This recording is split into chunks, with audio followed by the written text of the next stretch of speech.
The only podcast coming through your beat stereo. It's Cherie's World, so let's go around like a merry-go. Plug your phone in, make sure it got a full battery. Download it Wednesday, listen to it Saturday. She cover all topics, whatever you after. She got ball players, authors, doctors, actors, rappers, singers, entrepreneurs, divas, leaders. Androids or Apple, turn up your speakers. Trying to shoot my shot like the vaccine. Whether it's Cherie or Maxine, whether the podcast or acting, she that queen. PYT, you know what that mean. Saw you on TV and touch the screen. Touch on you, I plead Lil C's got a crush on you. It'll mean the world to get a blush from you. Teaspoon to me, leave you sleep like Robitussin do. The Cherie's World podcast. It is your girl Cherie Johnson. It is National Breast Cancer Aware Month, and I happen to have one of my favorite people in the house. Her name is Shawan Marquez, and my life got turned upside down when she was diagnosed with breast cancer. What up, homegirl? Hey, sis. How you doing, baby? I'm okay. How are you? I miss your face. I miss your face too. So look, you guys might see her and be like, hey, she looks familiar. That's because she's an actress. But we're not here to talk about like celebrity today. We're here to talk about sisterhood. We're here to talk about breast cancer. We're here to talk about relationship, love, life, and life after. Ringing that bell, baby. So can you walk us through, I'm just going to hit you with it. Can you walk us through your story or your journey? It was a whole, I don't know about for you, but for me, it was a whole journey. It was definitely an interesting journey, and thank you for being there through that process. Because funny enough, people actually shy away from you. Like I had people shy away from me when I was diagnosed. So basically, I want to say October 2015, I was going to my regular gyno checkup, all that stuff. And like, they always tell me, in my primary care doctor at the time, they're like, oh, you're too young to get checked for breast cancer. And I'm like, okay, but because I'm like paranoid sometimes, and I had cystic breasts, I would feel things sometimes. I was like, I just would always like check. Plus my aunt had breast cancer, even though it's not related.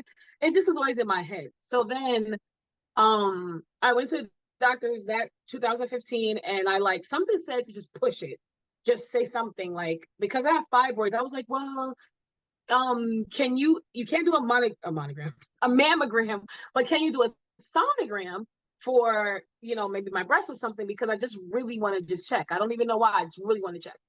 Long story less long. Fast forward, they were like, oh, from the sonogram, they were like, oh, yeah, you should probably go get a mammogram. I'm like, what?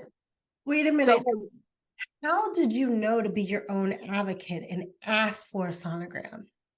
I think it just comes from me having to advocate myself for a lot of years when it comes to health. Being diagnosed with the wrong stuff, or being told the wrong things just because they could look at me and see my size and think one thing and it's not.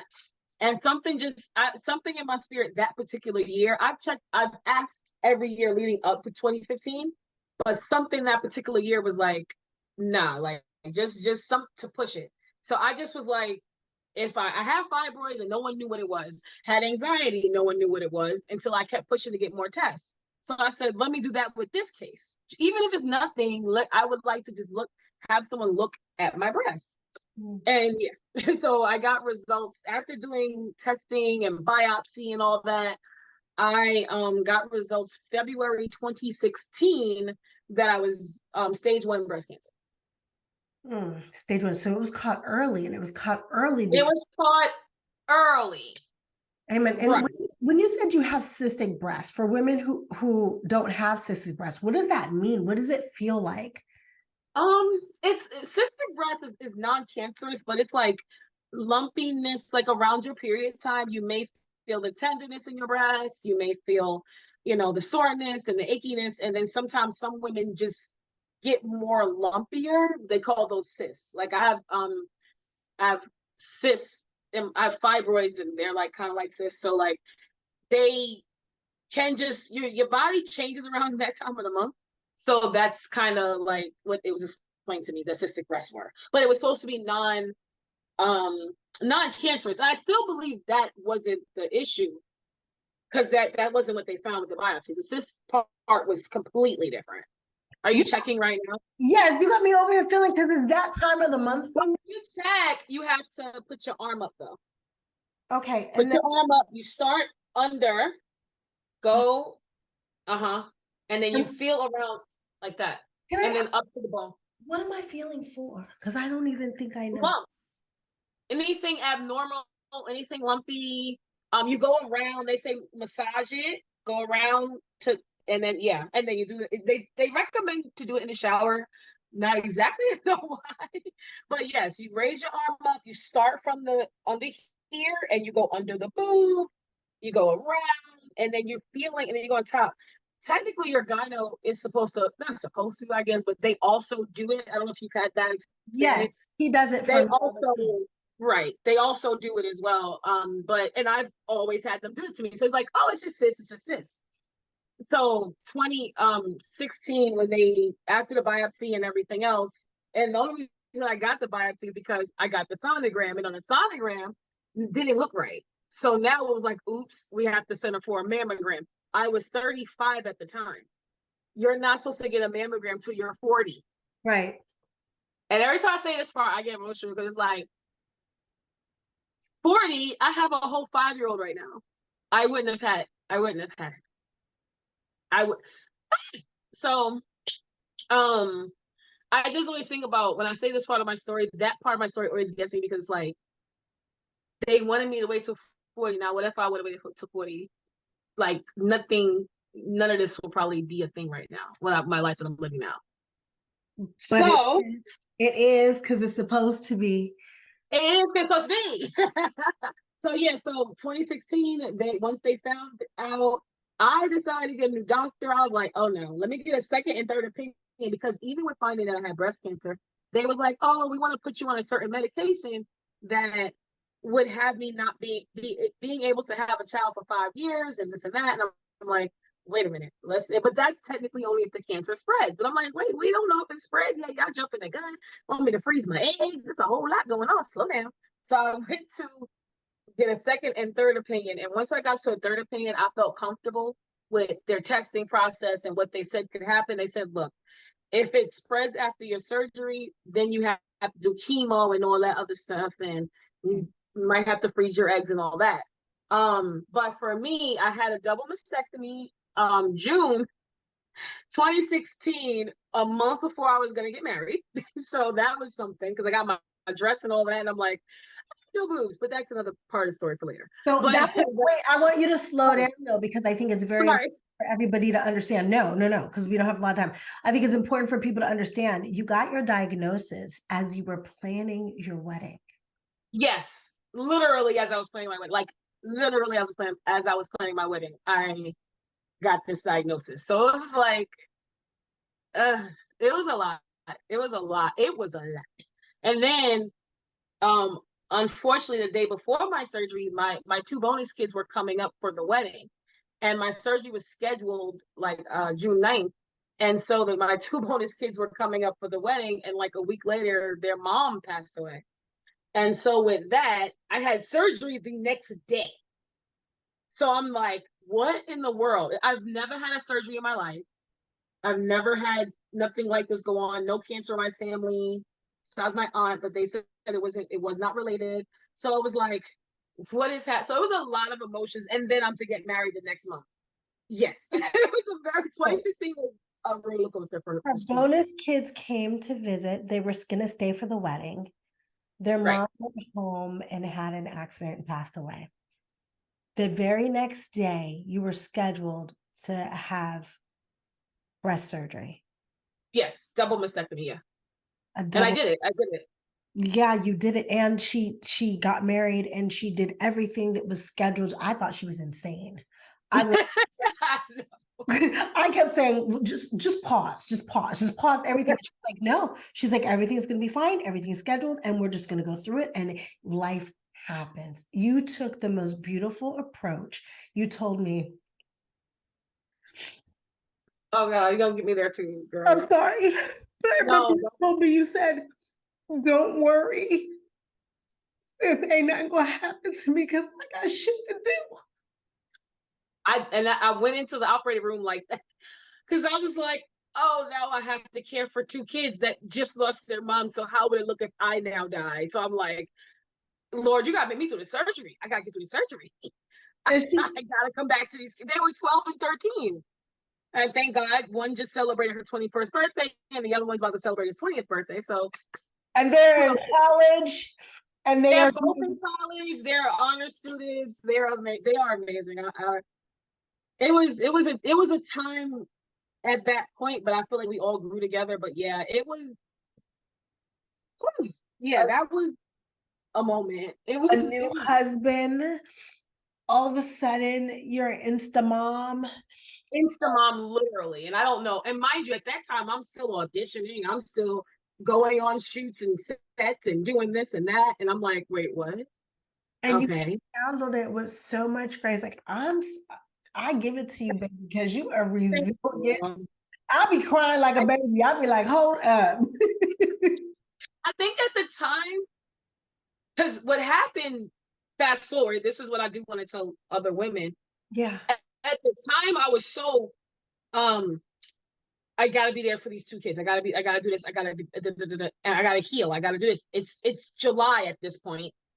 School's in 2 months.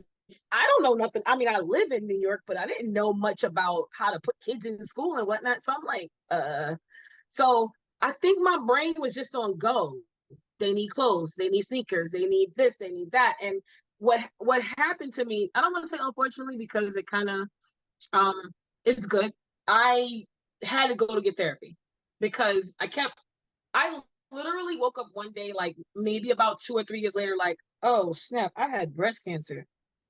It's like the dust was calming down, Yeah. and I was like, holy crap, I had breast. I didn't have a chance to really think. I was going through the motions, Yeah. but I didn't have time to really react. And then I had a breakdown. Oh my God, 2, 3 years later, I had a breakdown. It was a whole thing. It was a mess. So I do recommend. They did tell me when I had the surgery, I was supposed to do therapy. I didn't because it does.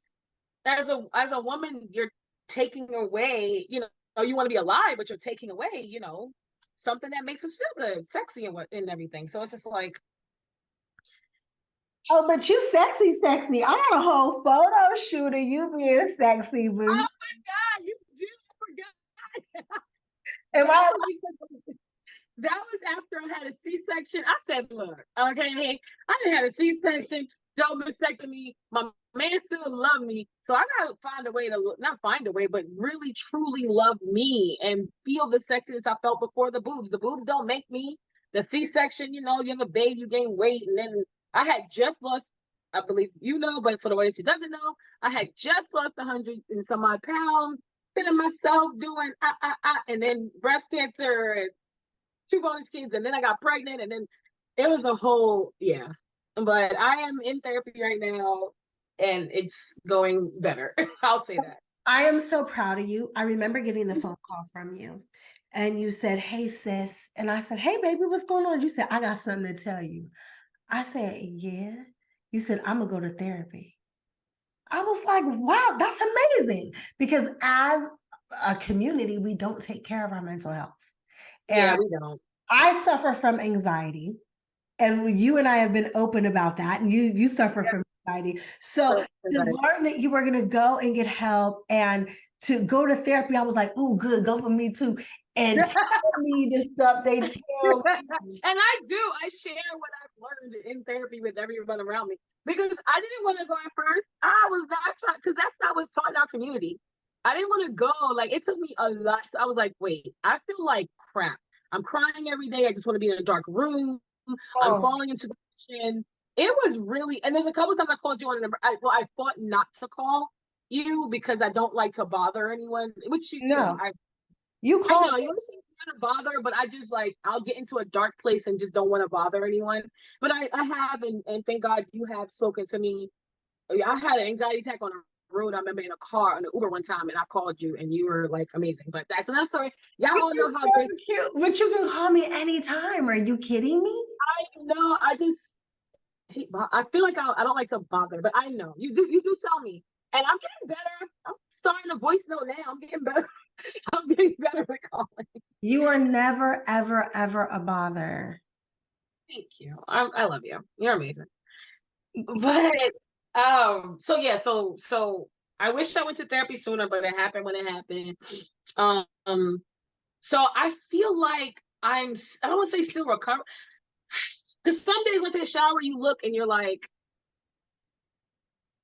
oh, because I don't have any nipples or anything. Like, so, but my husband's funny, so he likes to make jokes about it. That's how we get by.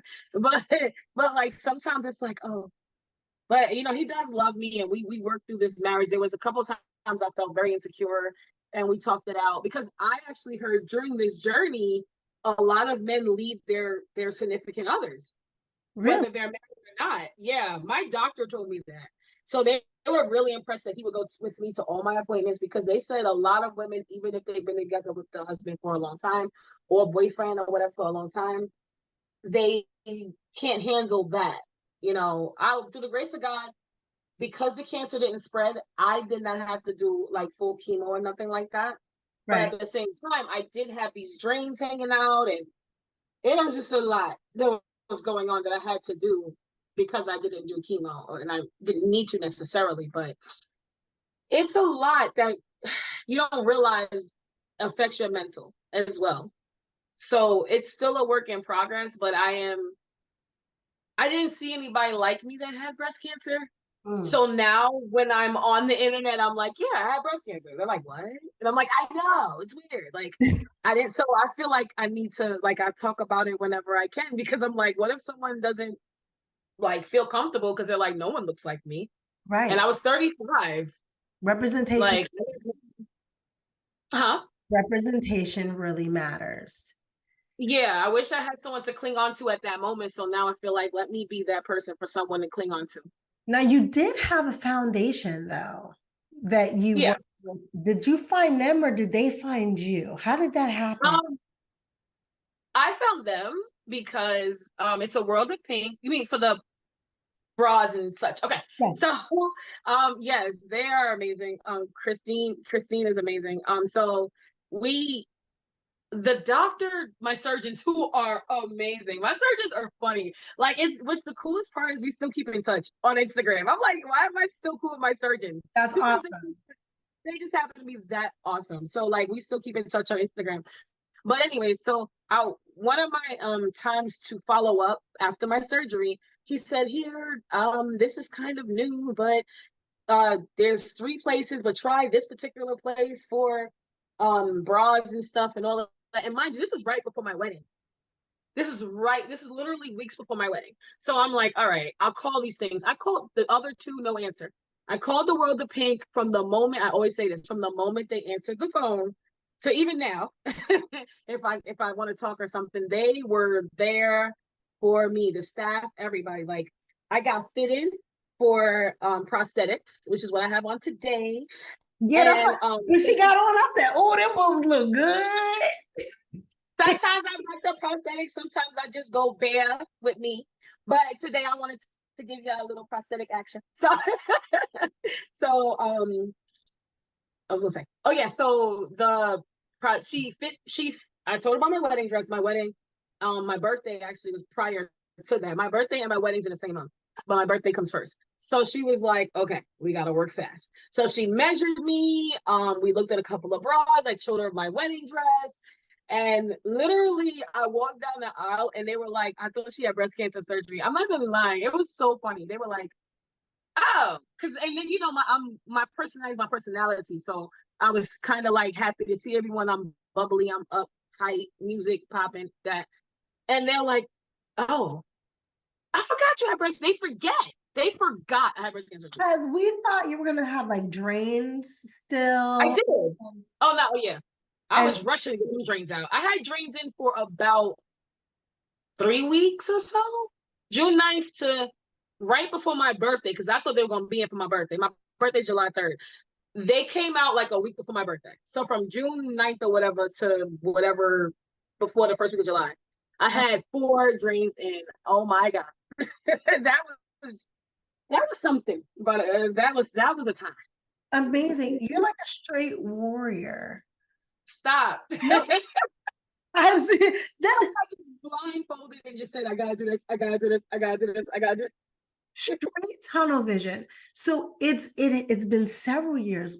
What about becoming a mother? Oh my God. What are the concerns of becoming a mother after breast cancer? Are there any? Yeah, yeah. Well, for me, because a lot of people that I know breastfed, and there's nothing there. Like they scooped it out and put some falsies in, and there's nothing there. There's no nipple, no nothing. So, and the hospital that the awesome thing is too, the hospital that ultimately took all the cancer away was the same hospital who delivered my child, which is kind of dope. But there's these hospitals now where they're like, they believe in just like all natural, like they don't want to give you formula and all that stuff, which I was like, oh, so like, but they knew that I couldn't do anything else. So that's what it was. So that was my major, I was depressed about that. And then I was like, because like, how am I gonna connect if I'm not breastfeeding this child? And then he's laying on my chest. This was only about a year after my surgery. Right. No, wait, when is going on 2 years after my surgery that he's laying on me. Right. So I'm just like, what is he gonna think of me? Like, it was a lot as a mom to like, the bigger kids, my bonus kids they're fairly quiet. They knew, but they were just like, okay, they just went with the flow. But like, I was like, oh my God, if I can't breastfeed, is he gonna develop okay and things like that. But it worked out. It's fine. It's I had big old titties and couldn't get no milk out of them. So exactly. But child, he fine. pumping air. Okay. If that makes Right. you feel any I have better. nothing for you, sir. I'm sorry. Like, but that was my mental with that, and just, oh my God. But to see him come out and so the fact that I was told I wasn't going to have a child at all. I'm sorry. It's okay. No. And to see him now about to be 6 is crazy to me. I still stare at him like, what? Like, you're like my kid. Can I ask you why they told you you wouldn't have a child at all? Well, I have fibroids, and because of the medicine they wanted to put me on. Okay. But I refused that medicine because I was like, if I don't have to get chemo or nothing like that. And it was like kind of a chemo pill. But I was like, you guys don't see that it's spread to Maxiplon, something with a T. I know a lot of women out there, if you have breast cancer, you kind of know about it. But I was like, you have to wait to get clearance 5 years, and then you have to go whatever, do testing to figure out, can I have a child, this and a third. And that would have been like now, when now I'm over 40. That would have been me trying to get pregnant now, which is like, yikes. But but now he's about to be 6. So it's like, but I love that. But it's manifesting. You manifested your own destiny. You manifest your own journey. Nobody was able to tell you what you were and were not capable of doing. And I love that. And you knew. So the thing about doctors, right, is I think they all go with good intentions, but they are practicing physicians because they're simply practicing. Nobody knows their body better than you do. What would you tell other women out there who think that maybe their doctor doesn't know them better than they do? I feel like if you feel, it's almost like when you see something, say something. Women are awesome because we have a crazy intuition. I tell you, we have something that speaks to us. And sometimes you just can't ignore that. Well, you should never really ignore that. So if you feel uncomfortable, that's what I did. I went to a whole different primary care doctor altogether. I left the people who told me I had cancer because I didn't like the way they handled it. I was uncomfortable. You should go somewhere where the bedside manner feels okay and you feel comfortable with the people around you, the doctors, the staff. I'm a big person on reviews. So, but like, I was just looking around, Googling around for like, okay. And I just had to keep researching to find the best option for myself to where I finally felt comfortable. And that's what happened at the hospital I wound up going to. So much so that that became, actually, that's all of our hospitals now. And that's like my main go-to because I like the staff. I like the way they treat people. Yeah. So that's what it is. You have to advocate for yourself. And if you don't feel right, I don't think it's taught or told enough that you can have a second opinion. It's okay to go get a second opinion from somebody, especially if you do have insurance. Yeah, go get your. Even if you don't have insurance, you can just get it. Find a way. They'll help you out. Get a second opinion. Like, and even my second opinion, that was the people that told me to freeze my eggs, and I was like, you didn't look at me as a human to talk to me. How old is she? I was a number, I felt like, I felt like, how old is she? What's going to happen in 5 years? What's our other options? It's like, you just went to textbook. Nope, chemo pill, this, and this. And when I went to my third opinion, it was like, okay, step 1, this, step 2, this, step 3, this, step 4, this. That I like. We went step by step, and mine was tailored to me, not to every single person who had breast cancer, because we all have it kind of differently. I love that. Okay, so 5 keys that you've learned in therapy to help you heal mentally. Yeah. Okay. So 5 things. Don't sweat the small stuff is one of the things. That also this awesome person, her name is Cherie Johnson. Y'all, I don't know if you know her. She's quick story. I'm always gonna tell a story. I'm gonna say it live. But Cherie told me, I forgot exactly what the advice was. And I was so hyped one day. I met Mike Tyson, another story. Mike Tyson told me literally the same exact thing that Cherie told me. And I called Cherie. She was like, I just told you that 2 weeks ago. But when Mike Tyson said that it's okay. That's my second opinion. No, I'm just playing. No. Hey. Confirmation. But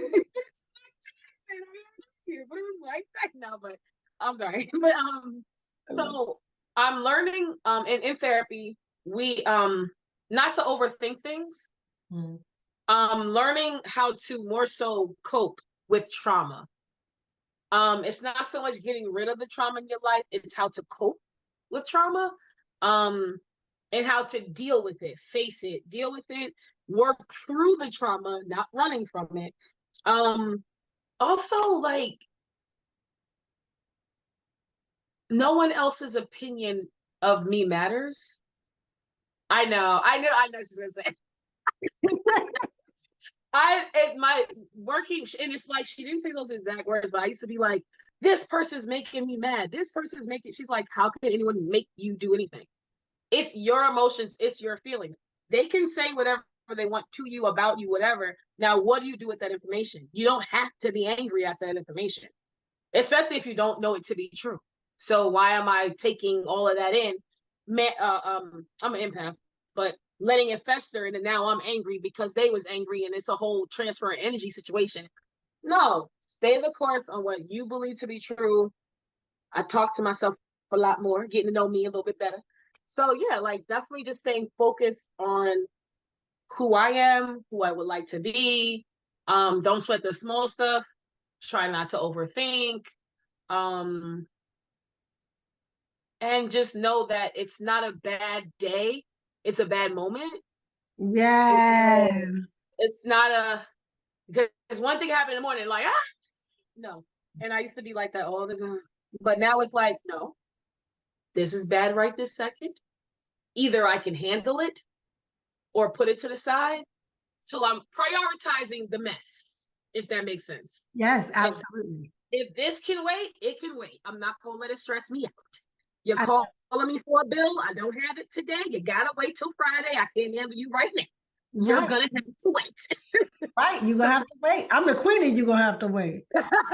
Whether it's a phone call, whether it's this peanut butter and jelly sandwich, you're going to have to wait. You're going to have to wait. So it's like putting myself first was a hard thing to do. It was oh my God, it's still hard at times. Because once you become a mom, it's like mom. But yeah. I'm learning that even with being a mom, I still have to take care of me and put myself first, because if I'm not okay, they're not going to be okay.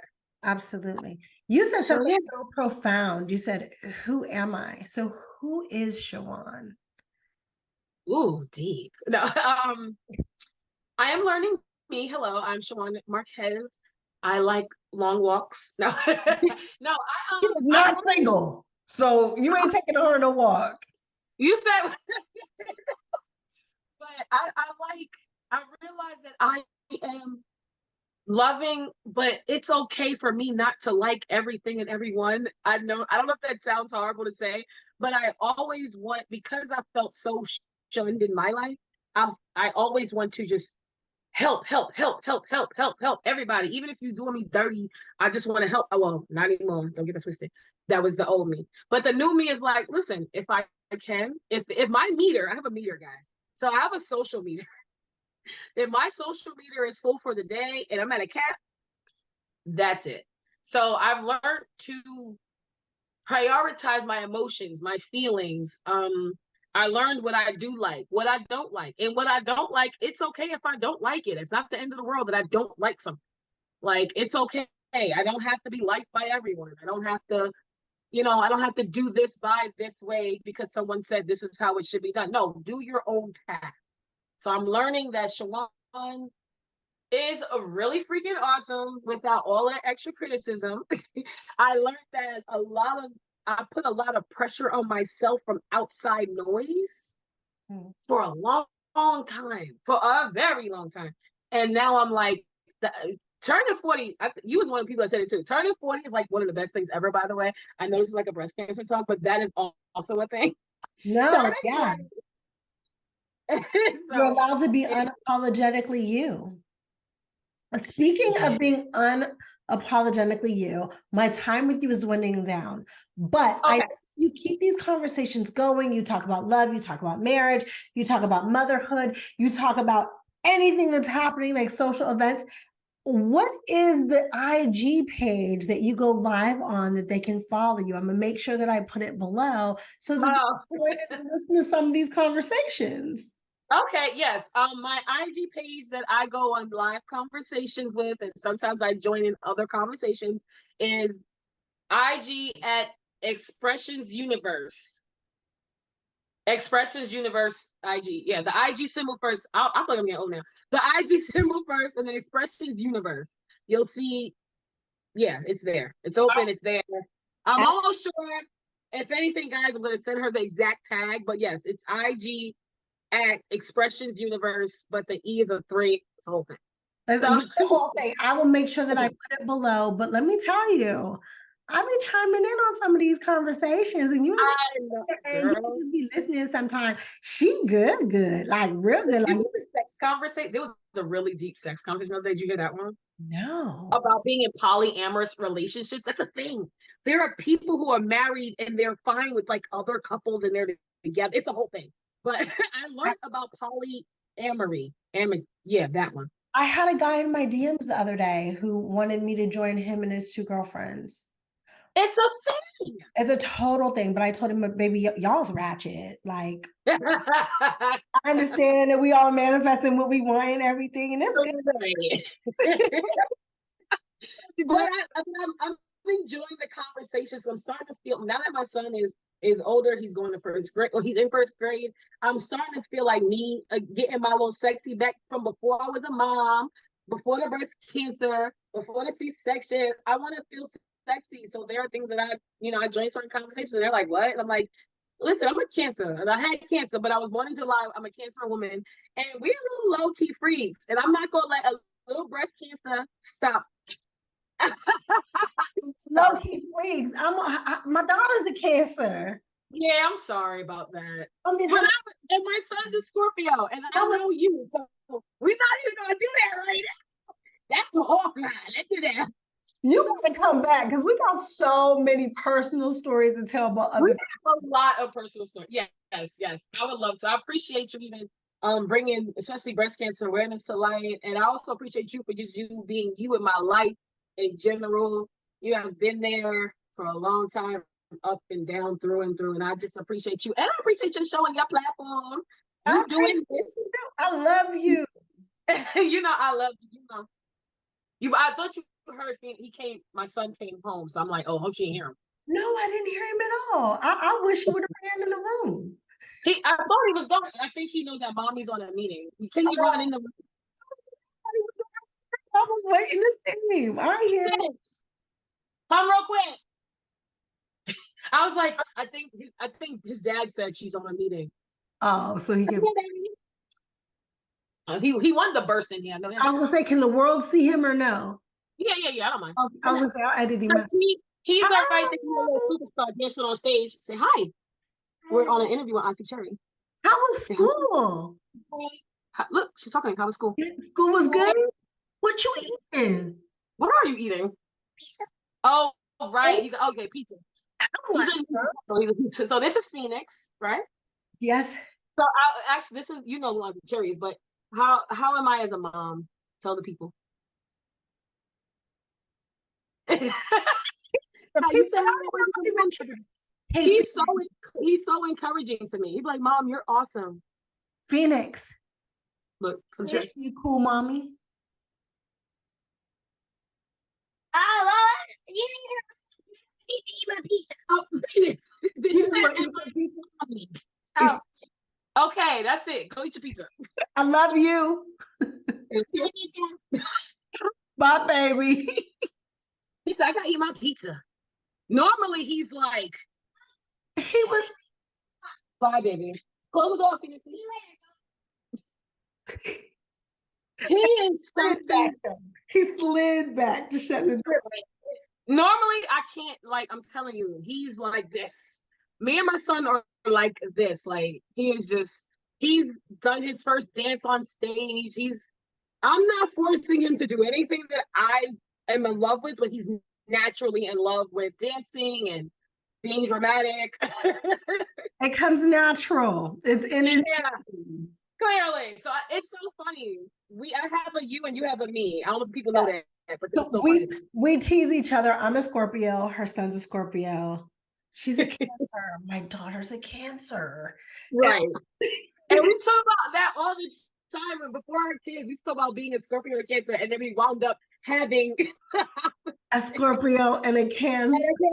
And if you know us, it's funnier than people probably realize, because if you know us, then it's like, whoa. But yeah, that's my little guy. He keeps me when I'm sad. Like, right now he worried about his pizza, but typically he's just like, Mommy, are you okay? And I'm like, and I have to like boss up, but my therapist said to not do that, because you have to show the children that also, listen, it's okay to be sad about something. Yes. So I use my therapy tools with my son as well, like. But he's definitely an inspiration to me. He is, oh my God, my son is he's the best. I'm so proud of you. I'm so proud of you. I'm so proud of your family unit. I'm so proud of the mom of 3 that you have become. And I'm so proud of you as a wife. Thank you. And I'm so proud of you as a sister. Thank you. How do you do it? How do you do it like that? Thank you. And I'm proud of you too. You are rock. I'm learning how to be like this while doing my career and having my child still. Because normally, like I said, he would have busted in here, but I guess his father told him not to. But it's roller coaster, right? I don't know how you do this. You do this and you have your child. You are a super mom for reals. Like, no, I'm like, oh. For some reason, everybody just sees the easy part and it looks really good. Yeah, but it's very spontaneous, and I'm surprised she ain't busting here yet because she home. Right. So yeah, but I'm proud of you too. I love your platform and keep doing what you're doing. You know you don't, and I can't wait for you to come back to New York. I'm coming back soon because your niece wants some pizza. Yes, you see the pizza. Okay, so your nephew, look up.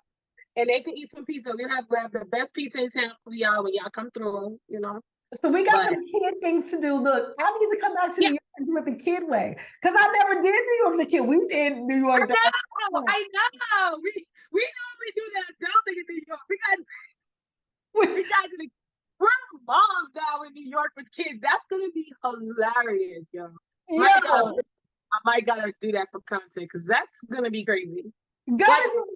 Like, Like, do I have to be in by like 9 or 10 now in New York? Like, I don't even know how to handle life. you just be you. You do this, you be you. RJ is gonna be her. Wait, can I say? I can say that. Yeah. Okay, RJ's gonna be her. Oh, wait, no, okay. I know she's a published. My niece is a published author. She probably your baby. Years, and the family and friends are so used to like her not being able to be allowed on. Yeah. Sorry, thank you. She's the author now. She got her own business, but I just want to double check with mom, but Thank yeah, you so I much. appreciate this platform to get the information out and just you being you. You're so dope. Love you too. Thank you so much. So proud of you. Thank you. You too. What up, Cherie? Heard across the world. Welcome to Cherie's world. Heard across the world. Welcome to Cherie's world. Representing for every girl. Welcome to Cherie's world. Representing for every girl. Welcome to Cherie's world.